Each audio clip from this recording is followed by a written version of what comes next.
प्रधानमंत्री ग्राम सडक योजनेअंतर्गत गाव शेनोडी मोरघवान रोडचे काम गेल्या कित्येक दिवसांपासून सुरू आहे। मात्र रस्त्याचे काम वेळेत पूर्ण न झाल्याने मागील 2 महिन्यांपासून शालेय बस सेवा बंद आहे।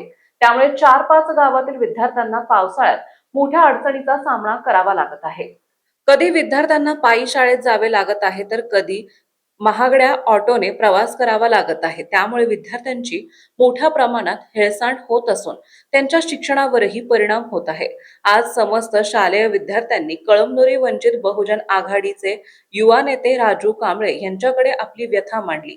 विद्यार्थ्यांच्या प्रश्नांची तातडीने दखल घेत राजू कांबळे यांनी विद्यार्थ्यांसह एसटी महामंडळाच्या डेपो मॅनेजर यांच्या दालनात जाऊन बस सेवा तातडीने सुरू करण्याची मागणी केली आहे। तसेच पंतप्रधान ग्राम सडक योजनेच्या संबंधित अभियंत्याशी चर्चा करून रस्त्याचे काम 2 दिवसात पूर्ण करून विद्यार्थ्यांची बस सेवा सुरळीत करा अशी स्पष्ट मागणी करण्यात आली आहे।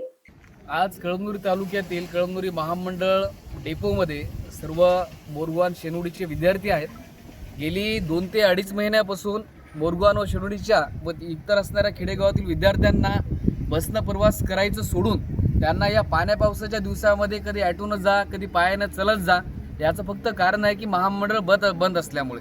आणि मुख्यतः महामंडळ याच्यामुळे बस आहे की PMJY पंतप्रधान सडक योजना जी आहे यांच्या फक्त निष्काळजीपणामुळे आणि रोड हा वेळेत न करता जास्त उशीर लावल्यामुळे हा रोडचं काम दमाने चालू असल्यामुळे विद्यार्थ्यांची हेडसाड होत आहे। तेच आज कळमनुरी डेपो मॅनेजरला आम्ही परिस्थिती सांगितली।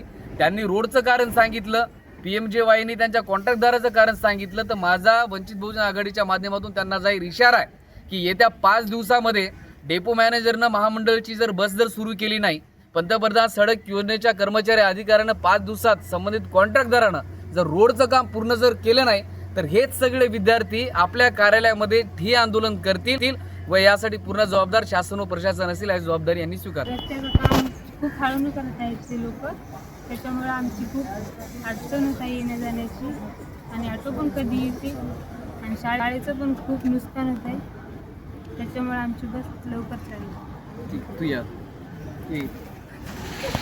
संपादक राजाराम मिजगर, हिंगोली।